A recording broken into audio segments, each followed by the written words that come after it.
Hello and welcome to the Feeder Series podcast, your guide to keeping up to date on everything in the junior single-seater world. I'm your host, Jim Kimberley, and today we have a name on the podcast we haven't seen before, and that's despite them completing their fourth season in single-seaters, and they've even had an F2 cameo in that time. Welcome to the podcast for the first time, Laurens van Hoepen. How are you doing today? Thank you. I'm doing well. I'm happy to be here. I've been busy, but I'm looking forward to the questions you guys have for me. I have a lot of questions to go through. Some of them with the audience going into the unusual, let's say, but we've got some motorsport things as well. It is a Feeder Series podcast. And back on the podcast, once again, is half of the Feeder Series F3 editing team and boasting much more broadcast experience than their last appearance. Daniele Spadi, welcome back. How are things with you now that you're a broadcasting celebrity? Well, that is definitely an exaggeration, but thank you, Jim. Lovely to be back. This is definitely what I want to be, and this is an incredible podcast. You are amazing. And yeah, I'm really excited to get started and talk about probably what is the best feeder series in the world, though I'm definitely biased. Yes, F3 absolutely is great, and you are exaggerating with how nice it is to be on the podcast with myself. But as ever, people listening, watching, whatever it is you do, if you like what we do, please subscribe. And if you're watching on YouTube, drop a comment with your support. It all really helps us out. And if you're listening, leaving a review on the podcast platform you're listening on. Let's get into it, and let's start with 2025, Laurens. And we're talking to you after you've completed a second season in Formula 3, which now means that you've spent 2 years in the F1 support paddock. We were talking just before going live on this podcast that I met you at the Frecker paddock, and it was very, very empty. Now you've gone into the Formula 1 paddock, which is quite different, and you've tried some F2 machinery as well. How have the last couple of years gone for you? How much fun is it to be on the F1 support grid? Yeah, I mean, it's of course very cool to be in the F1 paddock. I mean, it's something you look up to when you're a little kid to like go step by step and eventually reach F1. And it's very cool. You have this ladder where you can really see the progress kind of you've been making. So yeah, to be there is very nice. Let's talk about 25 a little bit then. So this is the sophomore year, I think they call it, if you're American in particular. But you've had that advancement, you stayed with ART. How have you reflecting on the season before we talk about any F2 fun that you've had? I mean, yeah, the season was obviously very, very tough. I mean, it was not at all what we were expecting going into the season. I mean, we were very strong end of 2024. And then, we worked really hard for 2025. But then straight away from the first race, the performance wasn't really there. And then we were kind of catching up all year. And there were some good results in there. There were some very, very bad results. And it was a bit difficult because it wasn't really consistently getting better, even though we were trying things and really trying to improve, but it never really worked out the way we wanted it to.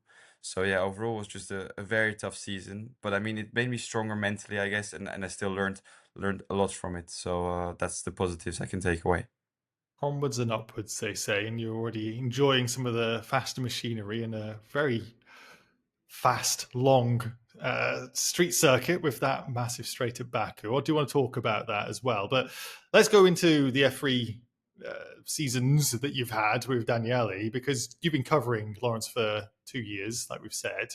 And as is the case with the 500 drivers we have on a F3 grid, you've seen a lot of names come and go in the time when you've been covering the entire series as well, Daniele, in your tenure at Feeder Series. How do you reflect on Laurens's 2025 and possibly even 2024? I think he really explained it well. I think inconsistency was probably the key word this year, compared, for example, to what I think was a very underrated rookie season last year, because consistency was very much the strong word last year. But I think, of course, with the new car, etc., it was kind of a benchmark season for everyone this year.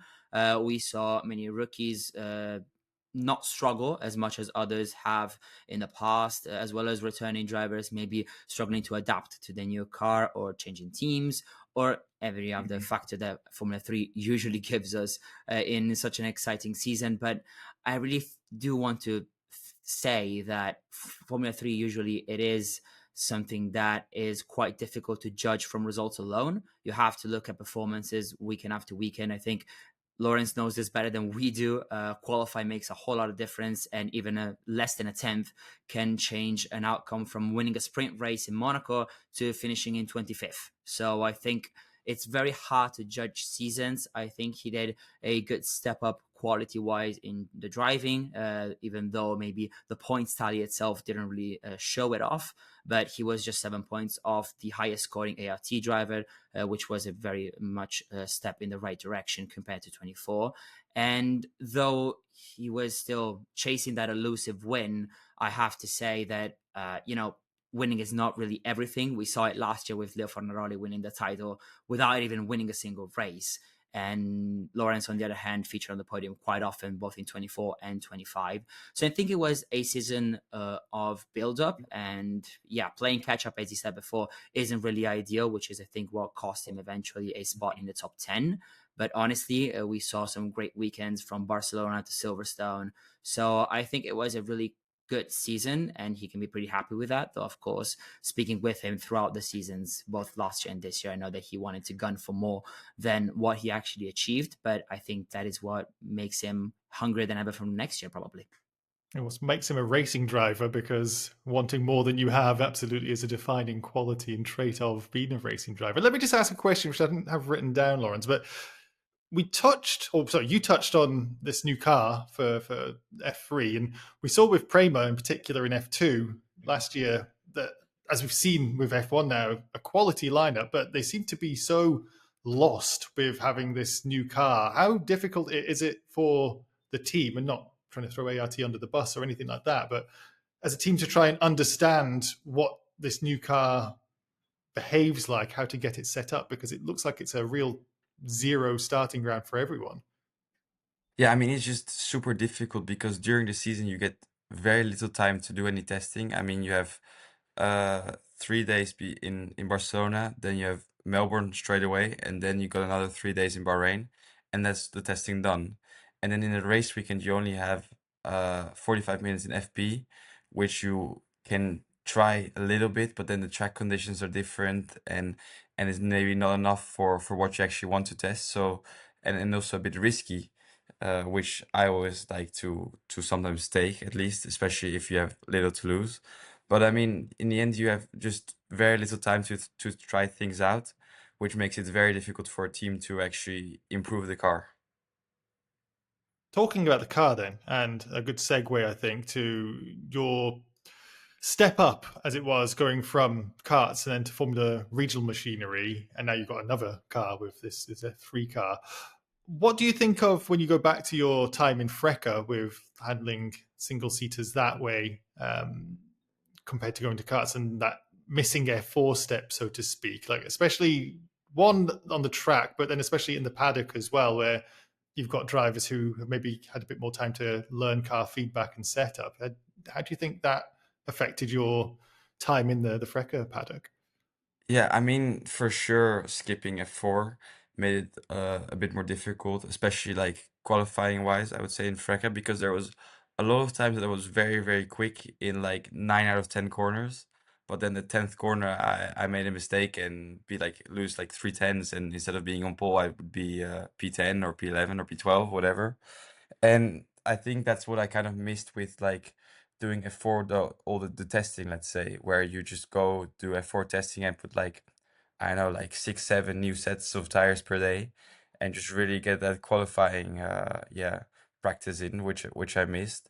I mean, because I did KZ racing, I feel like I did learn a lot race pace wise, which maybe I wouldn't have gotten as much as in if I did F4. So I felt always strong in that. And then setup wise, you kind of like know, or you kind of have a feeling like what you miss and what you need. So that was always, for me at least, not a big deal. Like, I think especially 2022, the baseline was quite decent that we had. So it was always just tiny adjustments. 2023 was then a bit more difficult. Yeah, for the whole of ART, I guess, again. So it's kind of a pattern, I guess. But yeah, I mean, overall, it's like there's something to say for both. In the end, I think we could have done it a bit differently by doing a lot more testing in F4, because I didn't do any testing in F4 before jumping in a Formula Regional car, so that was quite a big step. But I mean, at this point now, I've got so much experience that I kind of at least called up everything that I didn't know before. Final thing on this, I know, Daniele, you've got a question for you, which I want to go into, but that brief F2 experience that you've had and trying to learn the car there, I'm thinking of drivers who had that quick step up from F3 and then F2, in particular, Alex Dunn, who was somewhat anonymous in his debut F3 season last year and then shown he was a championship contender for much of this year. Can the car really make that much of a difference? You'll obviously be able to be quick if you're a quick driver, but can the car just completely make or break a season for you? I mean, I don't think many people will like this, but yeah, for sure. I mean, if the base set of the car is good, I mean, it makes the whole season so much easier.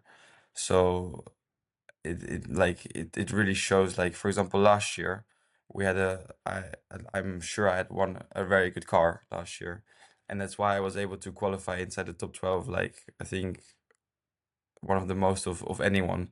And especially at the end of the season, I was really strong and always in the fight for pole position. Then in the races, I got a bit unlucky, or something happened where I didn't score as many points as the qualifying position like made it out to be. But then this year, where it was definitely less strong, yeah, qualifying, it was also a lot worse. And it's not suddenly because I don't know how to drive anymore. It's just that, yeah, that effect it has on yeah, the performance. Like that Checo Perez thing, he says, I've not forgotten how to drive, and he still can prove how things change. No, that's really insightful, and we're going to be a lot more positive as we go through, because we have some great audience questions rather than reflecting on what has been a challenging season, as you've alluded to. But I want to talk about you as well, Daniele, because we talk about so many drivers growing in the FIDE Series ranks, and we've spoken to so many going F4, F3, regional, F2, reaching F1 eventually. But it's a podcast for racing fans, of course, and you've also been graduating up the ladder in terms of motorsport career as well. And can you tell us a little bit about what you're covering at the moment? Because I tried to touch on it in the intro, but you're now used to talking into a microphone way more than I am. How is life going in the Daniele Spadi world, and what have you learned from being behind the scenes in the motorsport industry? Well, I think it's a really interesting question. First of all, life has been pretty hectic this year, but usually in this field, hectic means very good, which was exactly my case. I was in my third year of commentating for both Italian and international TV this year. I was able to cover a plethora of series one weekend after the other. I did feeder series wise, both FRECA and Formula 4 Central European Zone in selected rounds, as well as other very important championships for Italian TV like DTM and the European Le Mans Series and TCR World Tour and GT Open as well, which was very exciting, I have to say. And of course, having the possibility to go to the paddock as well was amazing, because I truly do believe that it is the best way to experience a race weekend. Even as a fan, to be honest, we have plenty of series that have open paddocks, even in the feeder series world, where you can truly learn a lot, because you see drivers walking around, you see them getting ready, you have much more access to them as well, because they are much more relaxed compared to like F3 and F2, which is obviously a bit more secluded. But I have to say that something that really struck me this year compared to previous seasons was how interested people are starting to become in motorsport in general. I think really the wave of new F1 fans is starting to now spread across other categories such as F2 and F3 as well. I've been covering F3 for FIDE series for 3 years now, I think, which is a very long time. But I have to say that you can see how many people want to engage with it, and with the season as well being very interesting. And I think with the depth of the grid being one of the best it's ever been, I think many more fans are starting to become interested in it. But something that I've learned behind the scenes as well is and I think Laurens knows this from a driver's perspective, is how much work goes behind one single thing or one single result. Just like the result of a race does not portray the entire picture and how much and how hard a driver or a team is working behind the scenes. I think the same can be said for other people working inside the paddock, be it the media crew or photographers or even people who are writing for feeder series, for example. I think there's a lot of people who have been putting some very hard work behind the scenes, and it's lovely to see them being very open to give you tips or to talk about racing and life in general behind the scenes in the paddock. So I truly believe that life inside the paddock is something that everyone should really try out. And speaking from experience, I think it has changed as a whole the way I see this job in particular. And I think it's truly something that everyone should try, and I encourage them to do so whenever they can. I echo those sentiments. I think I've spoken before on the podcast about being able to be fortunate enough to go into the paddock, speak to people like Laurens who had a media pass, which makes it easier to try and speak in terms of getting access for the press team to talk. But you'll see all the drivers walking around, and it is brilliant. Have you noticed it from your Instagram followers or whatever it would be, Laurens, like the amount of people that you're able to, I don't know, influence without being an influencer? I mean, not really, but the thing you just see, especially when you go to an F3 weekend, is the amount of people that are on track. It's, of course, there's F1, but then like I'm always surprised with how many like people there are still waiting for even us, like F2, F3 drivers to walk out of the paddock and go to the car. You know, there's like sometimes like full on crowds waiting even for us to walk by. So it's always super nice to see and yeah, like very cool, I guess. People bleary-eyed at those ridiculous feature race times for the F3 grid at stupid o'clock in the Even me, morning, right? even me, yeah, it always pays me so much. Like Sunday morning when you have to get up at like 5:30 or something for your race, like come on, please. So luckily that's something that I don't have to do anymore as much. F2 is a little bit more lenient on that, of course. I had in my head loads more questions I was going to go into then, because as you were answering, both of you, I was like, oh, that's interesting. But I know what I'm like, and I'm going to stop myself and move on to the part of the podcast, which is for everybody watching and listening, not for myself, which is Ask FS. And I'm going to start with a couple of questions which kind of tied the same, or were tied together, I guess, from nlarian19 and Calo Yanis _ILV on Instagram. And they wanted to know how big is the difference between F2 and F3 cars, and slash the second question, what's the difference between the F3 and F2 car? And I guess I'll caveat on saying the 2025 version. Yeah, I mean, the main couple of things that I really noticed were the extra power you have. You obviously have a turbo now and a lot more horsepower, which you definitely feel, especially down the straight in Baku. But also a big thing are the brakes. In F3, sort of, you have steel brakes and they always work. In F2, you have carbon brakes, and if they're cold, they don't work at all, which is kind of a big thing when you go out of the pit lane for the first time and you brake and like, oh, nothing's happening, you know? So that was the main things I noticed. Of course, the car is a bit heavier and you have a bit more downforce, but I guess in the end, the minimum speeds in the corners are not really something you actually notice. You just notice that you have that extra stopping power when they do work the brakes. When you went in, I presume, the sim for the first time with the F2 and then had to transfer that to the track, how different did it actually feel? Like, were you able to simulate those carbon brakes, for example? Yeah, a bit. Of course, you also practice the warm up, in the simulator. But then going on track, the track is way more green than you have in the sim. Then it's colder. It's a bit harder to warm them up. Then you also have a risk of I forgot the word. Wait. Let's help. Yeah, We'll brainstorm it. it We'll edit is it out. glaze. I remember Glaze. now. Yeah. Go back and say also got the risk of glaze, and I'll make you look seamless. Also the risk of glazing that you have, which is something you really have to be careful of, because I mean you have to really hit the brakes up really hard, But then if you kind of brake softly, you glaze the brakes, and then you have no stopping power again, like you had them cold. So I mean, it's just a bit different, and then a bit more stuff to take care of there. In the sim, it's a bit easier to get away with stuff. It's like that when they say in the F1 commentary, the window. It's that very you going too Yeah, far one way, too far on the other way. You have to exactly. try The and keep window it is very right there. small. Windows Yeah. very well. Go through all of the bingo quotes for a broadcaster to say the windows are small. This question is slightly off of what you're doing, and it's from a long-time listener and a supporter of the podcast. Thank you, Cesar Valero 98 on Twitter or X. Which activities do you like to do in your free time between race weekends? And we're talking now in between the big gap at the end of the F2 Yeah. season. You were complaining before that it's Yeah. very boring, but what do you get to do? I mean, I'm really active person. I would say I love to play sports and just keep busy. So I'm doing a lot of karting because anyway, I love to drive, and I mean, it's way too long for me to be in a car. I mean, I miss it too much. So I have to keep myself busy with driving. So karting, of course.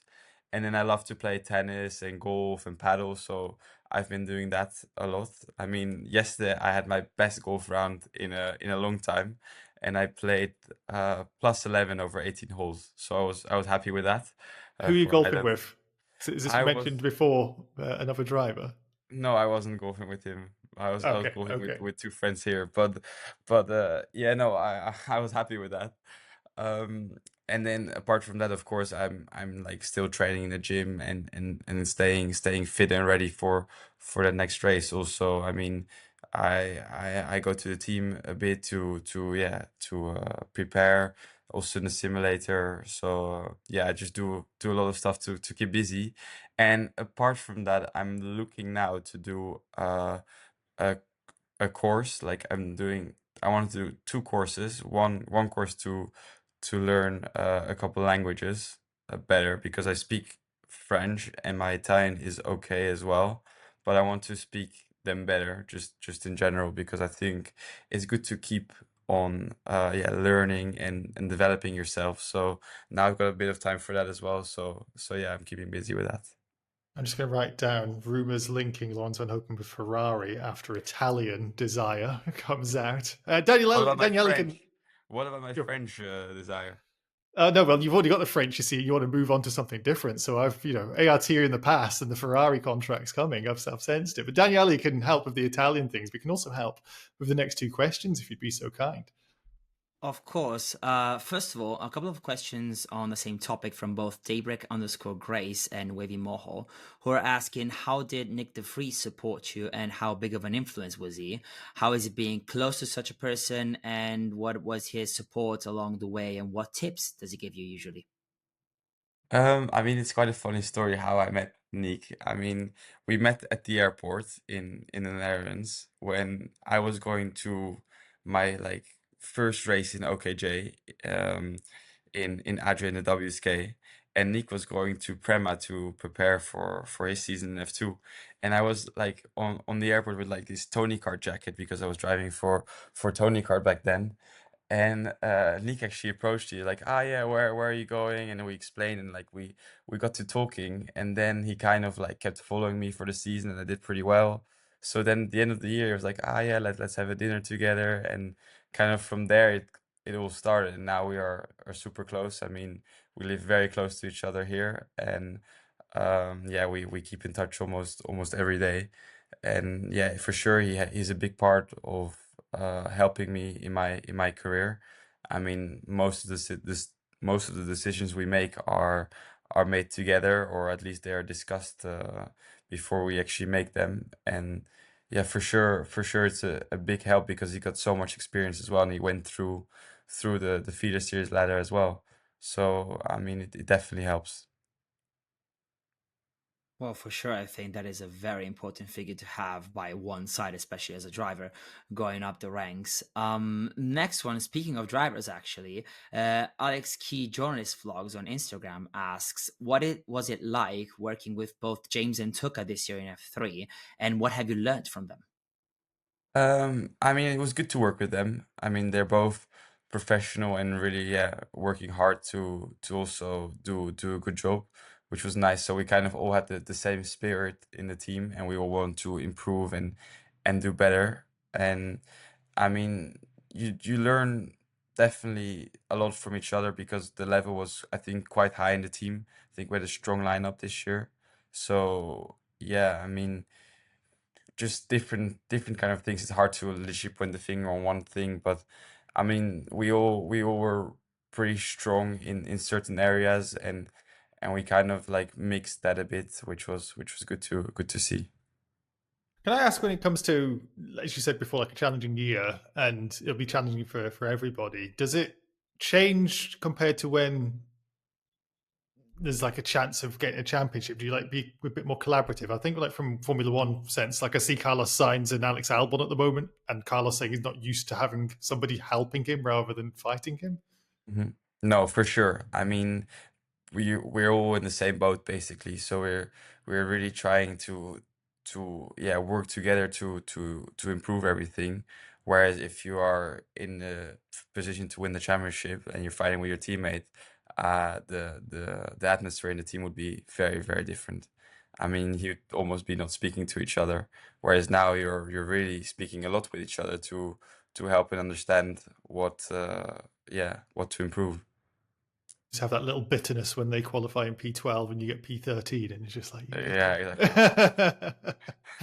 Let's go to that this always next one. happens. Let's go to this next one from somebody who changed their name, I think, because their name on Discord isn't usually numbers B. Itchell. In Baku, you raced with a team besides ART for the first time since you joined the FIA Yes. ladder, besides your partial Formula Regional Oceania campaign in 23. How easy was it to adapt to a new team?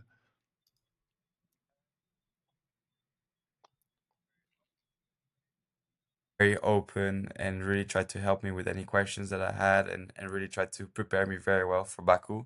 So I was really, really, happy with that. And of course it's a bit different. They do a bit like different things that you're not used to, and you want to do different things because you're used to that kind of thing. But overall it was a very good experience, and yeah, they really helped me prepare and be ready, and just in general working with them was good.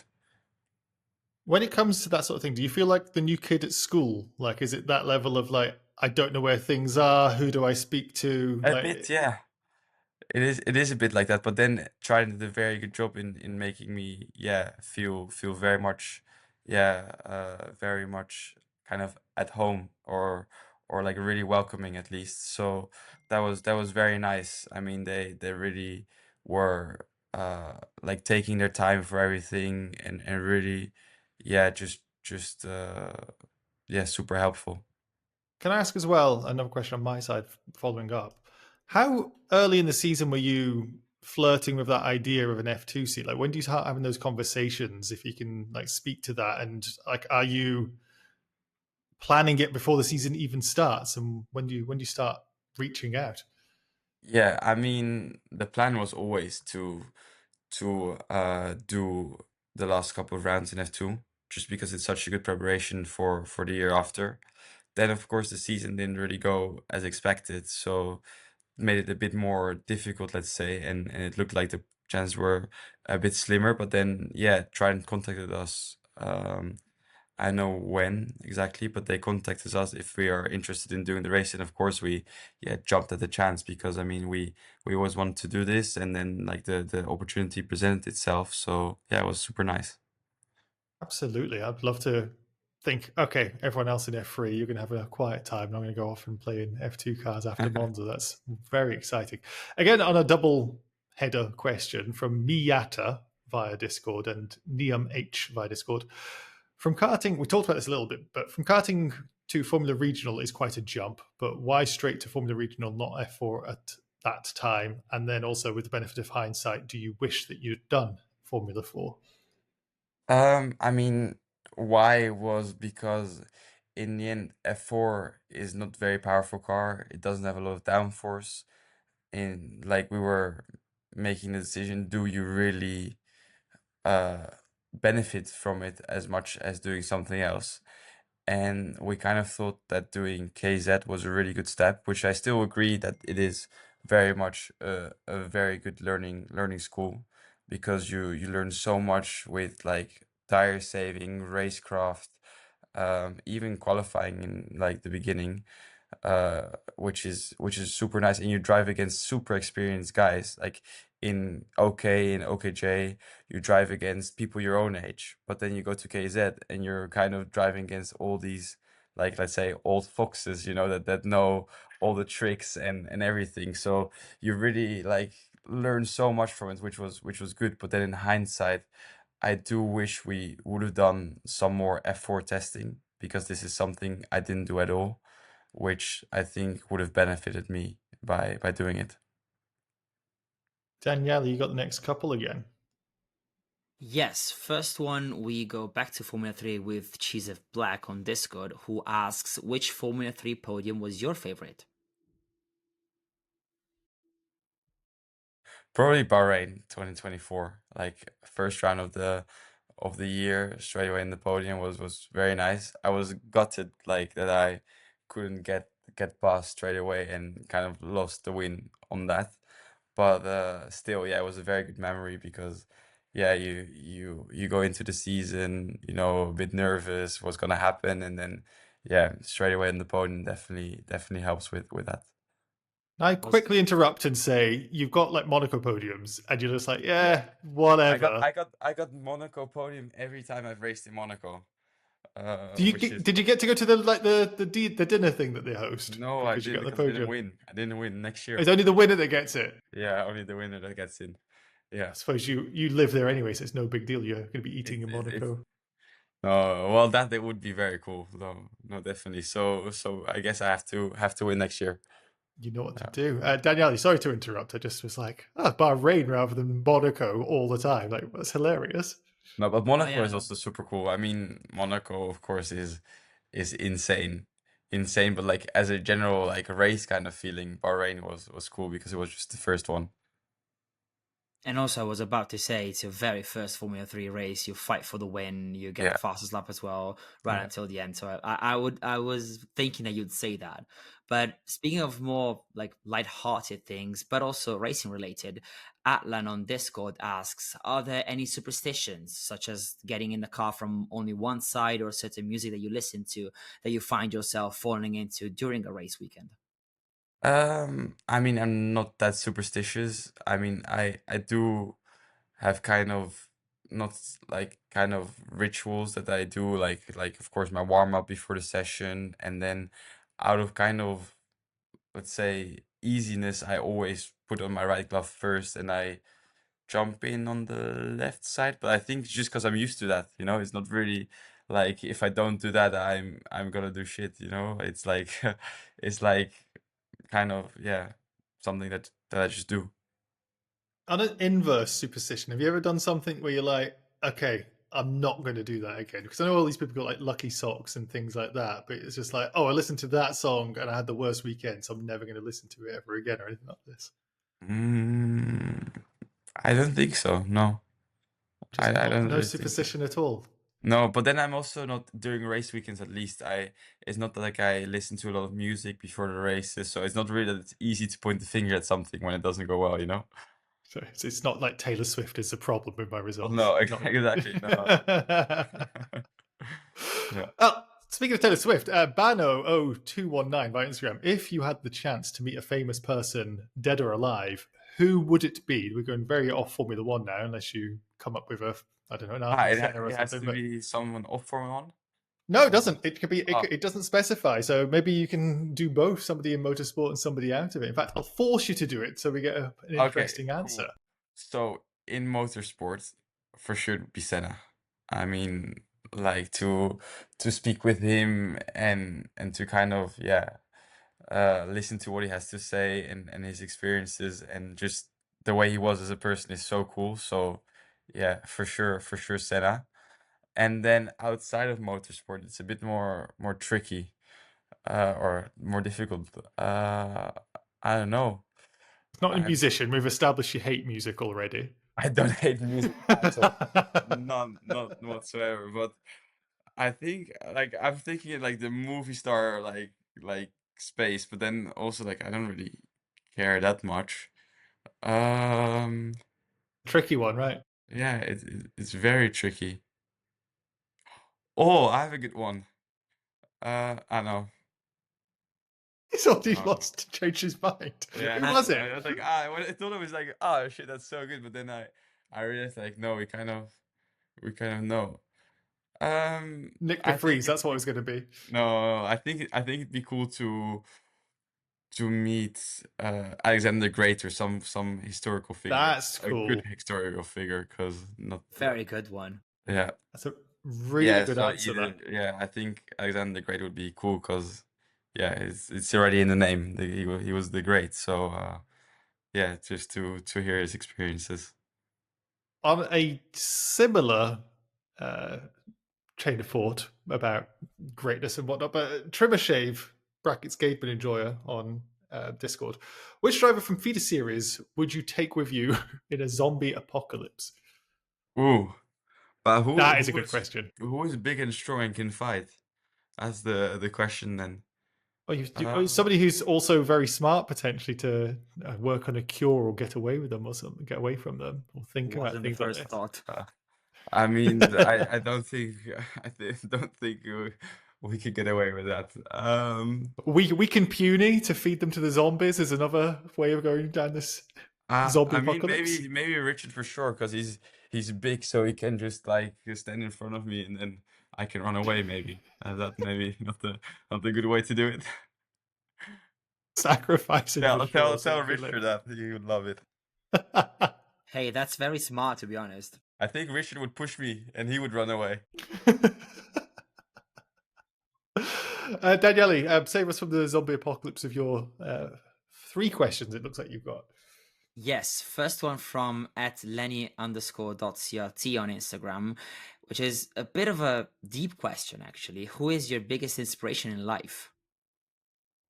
Ooh, I mean, I've got more than just one. I feel like I I really look up to my dad because yeah, just the way he is as a person and what he does. Yeah, I really look up to him. But then in like the racing world, it's kind of like not because I'm Dutch or anything, but at the moment I'm so impressed with Max that I do kind of look up to Max for sure. Can I I ask mean, on who your wouldn't? father's side? I think true. Can I ask on who on your father's side? Like, obviously it's your dad, but did you have a racing background? Like, what's the I story mean, with why you look up to him? not necessarily because of racing, more what he does outside of racing. I mean, I did get into racing because of my dad, but yeah, not really because of that. I mean, my father he drove I think the 24 hours of Spa. He did some Porsche Cup. He did some GT races, but more for fun when he was older. So he didn't really get into racing when he was young, but more when he kind of like was in his like 30s, 40s. He started racing, like just because that's when he was able to do it. Um, I have a funny story about that though. Just before I was born, like my mom was pregnant with me, and my dad was doing I think a 6 hour race in Spa or something like that.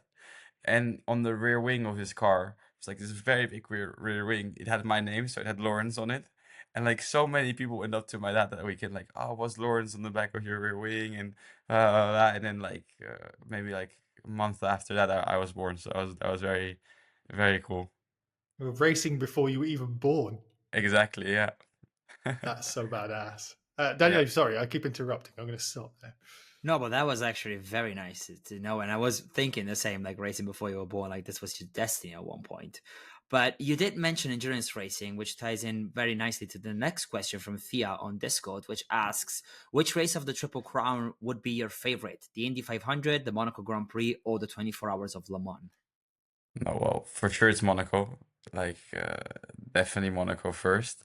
But then 24 hours of Le Mans is something that I dream of doing as well one day. I mean, I don't know when, but for sure this is something that I definitely want to do because it's like such a extremely yeah, insane race with so much history behind it that yeah, it's definitely on my list. And then Indy 500, first I would say I wasn't so much into that, just because I kind of didn't understand it, especially when I was younger. Like I looked at it and I was like, it's just driving in circles. But it's now when I've gotten older, I really understand, like, wow, it's not just driving in circles. There's so much that goes on behind that it's, yeah, it's starting to, let's say, appeal to me more and more now as well. But still, I Yeah, would put it third. and kind of a follow-up to this. You mentioned the 24 hour of Le Mans. Would you want to race in hypercars given like the amount of hype that there is around it, or are you like any interested in those kind of cars, or are you a fan of like GT racing too? I mean, I like GT racing, but in the end, I really like to drive the highest level. So I mean, Top hypercar is for class. sure for sure hypercar is the highest level. So yeah, definitely that I would like to do it in hypercar. I think it's something that even like sim racers have, and me and Jim can testify on this probably. Like the amount of like the willingness to just like want to race at the top instead of like Yeah, I mean, you laps want every to five measure. laps. Yeah, exactly. You want to just measure yourself against the best, and I think the way to do that is to drive the highest categories. That's certainly one way to look at it. But very final question by Empress on Discord, which is actually something I'm really curious too. What is your favorite airport in the world, and do you have any favorite plane food? Favorite plane food? Which isn't Uh, always very nice, probably. no, I mean that's a favorite plane food. Plane food is never very nice. But favorite airport, I would say I haven't been to Singapore airport, but that's something like I always see like pictures of and stuff that looks very good. Uh, It's very good. It is I very good. mean, I'm not really a big fan of Amsterdam or Nice. Like both are not great. I guess you really have to go to the Middle East for a nice airport. I I ask me that question in a couple of years and I can tell you if I like Singapore the most or not. Got it.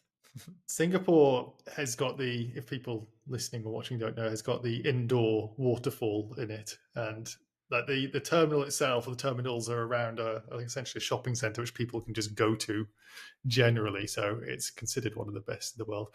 Daniele, I'm going to correct you slightly because it wasn't the final question, because we've got what I'd call 10 quickfire questions, which you can answer with one word if you'd like to, Laurens. But also, if you want to expand, then feel free. But very important questions. Numbers B, Itchel. What's your favorite vegetable? My favorite vegetable, if it's grilled, probably zucchini. And otherwise it is uh I know I kind of like most vegetables. I kind of like always order vegetables. I think not many people do that, but I'm a big vegetable eater. So I mean I everything was on the about middle to stall is say, nice. none is also an acceptable answer. No, I like broccoli. I like cauliflower. I like quite a lot of stuff. I don't like. I like carrots, but not when they're cooked or grilled. That's something. I love that there's what's your favorite vegetable, rather than just like zucchini. It's like, here is my list of how and why. Well, maybe we'll have a Oh, similar you answer know for what? Checo. Oh, go on, go on. Maybe my favorite one is actually no, it's not. Never mind. Never mind. My bad. My bad. Why? No, yeah, sorry. Like every time like it pops up into my head, I'm like, ah, yeah, it's true. But then I realize no, that is good as well. You know. Can't go on the record of saying that this is my favorite vegetable. No, I can't. It's too rough. Checo Pal, very similar vein. What's your favorite fruit? What's my favorite fruit? Um, I'm a big fan of mango. Yeah, Hmm. mango. I have a mango tree because I live in Thailand, Oh, right really? there. And then when they're in season, just mangoes for Uh, days. It's incredible. Miata, who asks a second question: when you travel around, did you bring an Albert Heijn bag, which I think is a very Dutch thing? Albert Heijn is like I was like, what? And then it's the supermarket in the Netherlands. Hmm. So no, I never bring an Albert Heijn bag. No. Forget Samsonite, just get your Albert Heijn out. Yeah, Scat, exactly. which is a very curious name. Potato or rice? Ooh, rice. Yeah, rice. Any particular way? Boiled, fried? Egg fried rice. Oh, Nice. I love it. Tia, favorite cheese? Um, I like I know like I know it in Dutch like it's just kind of called old cheese, which is super nice. So like yeah, it's like yeah, I don't know how to explain it. If you're Dutch, you kind of know old cheese. Like it's called like Daniele, do you have any ideas? You're gonna be a cheese expert with your toppings in Italy. Not really about that particular one, but I'm guessing it's something that is worked on for a very long time and then has a special flavor or something. yeah. I also like Parmigiano and all that kind of stuff though. That's just because I reminded you that Daniele is Italian and you had to go Exactly. No, down. it's That's just because you essential, reminded though. me like Italian cheese also exists. Dutch old cheese typically refers to aged Gouda, according to the AI overview. We're not sponsored by Google, but Gemini, hey, if you want to give us some money, please. Okay, so it's probably It's Gouda based on then. my car for Gemini if they want. And the podcast, absolutely. Thank you, Google, for all your money. Cheese F Black, what was your favorite fricassees in 22 or 23?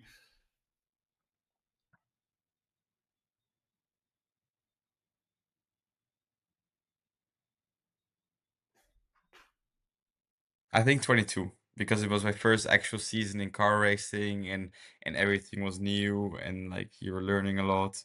First time driving a race on Zandvoort, which was cool. Yeah, I would say 22. And you met me in 2023, which is why it's below. I understand what's Exactly, going of on here. course. Road Invicta, great name, by the way. What would your F1 race number be? Um, I haven't really thought about that. Of course you have, don't lie. But all the numbers I wanted are already taken. Okay, so we Let's kick see. out all the 20 that are there. Which one are you going to steal? Um, I would steal either 18 or 22, I would say. Um, or I might take 24, which is not there. I was going to say, I don't know who's 24 is. Okay, Yeah. 24, that's a good answer. This one, different style. Niam H. If you could be any kind of bird, what would it be? That's the first time I've had this question. It's ridiculous. Thank you. I'm not really so big on birds. Like I don't know that many birds, but uh, what's the quickest bird? Like the quickest An bird there is? ostrich? No, like flying. Like ostrich is the quickest bird on the on the ground. It's a legitimate answer. I'm not a big Oh. aviary person. Daniele, any ideas? Quickest bird? Well, the internet says the peregrine falcon, which reaches over 240 miles per hour Wow. or There you have your 390 answer. kilometers an hour. That's it. Sponsored by Gemini. There's our answer. Exactly. Again, but that's gonna be We're really gonna be working hard on this, guys. At Daybreak, what is your favorite racetrack in general? I don't know what the in general thing means. Like, maybe it means not just I in, think in not just in F- the calendar, I F1 and guess. stuff. Yeah. I really like Melbourne because it's a very cool track. I mean, just also the atmosphere around it. I would love to drive on Suzuka. I think would be very cool to drive there. And Monaco, I think is cool.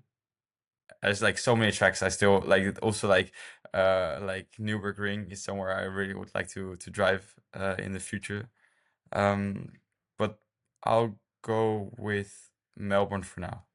Nice. I've said a few people say this is really cool. The new layout's really flowing. Daniele, I'm going to put it on you. Which is your favorite racetrack that you've been to? Because you've been to a lot now. I have. I think one of the favorite ones, actually a left field answer, is Port Ricard. I really like the Wow. facilities as well.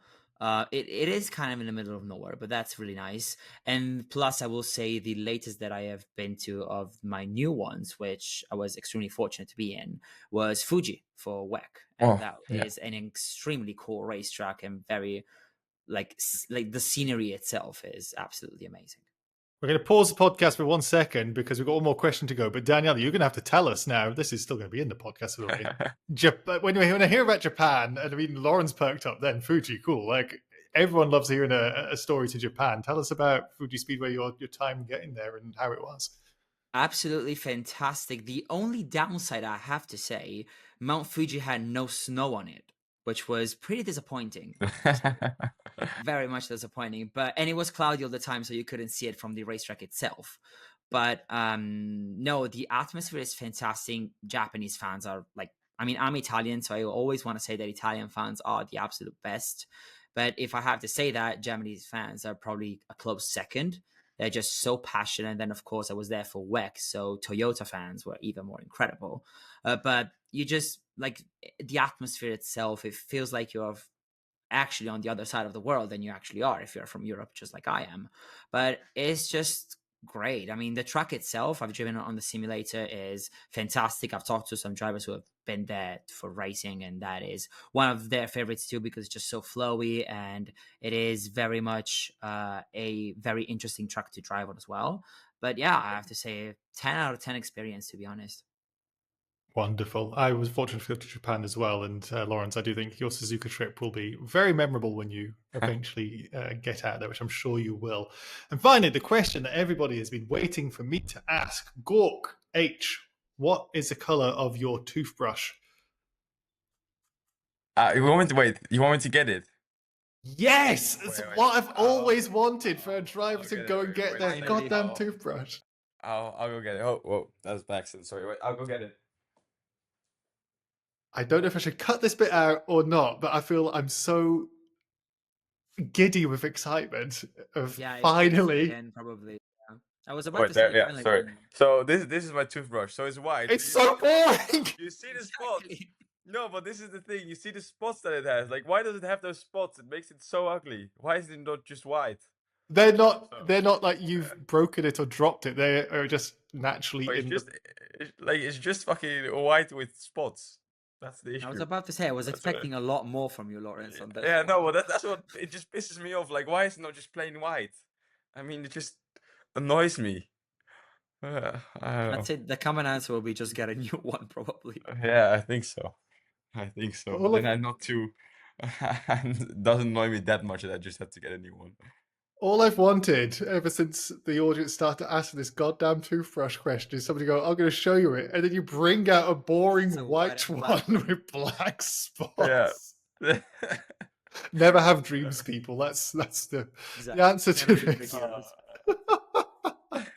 Laurens, thank you for sharing your toothbrush and for sharing pretty much the last hour with us. And thank you, everybody, for watching and listening. If you're watching on YouTube, again, please drop a like on the video. Leave a comment, subscribe. All really helps us out. Let us know what toothbrush color you've got. And if you're listening, leaving a review on the podcast platform you're listening on is greatly appreciated. Finally, check out feederseries.net for more Feeder Series insight and follow Feeder_series and FS Americas on X, Feeder Series Net on Instagram, and Feeder Series on TikTok. You can find the links to all of those, plus the accounts of myself and everyone else on this podcast in the YouTube description or the podcast show notes. Until next time, we have been the Feeder Series Podcast. Goodbye.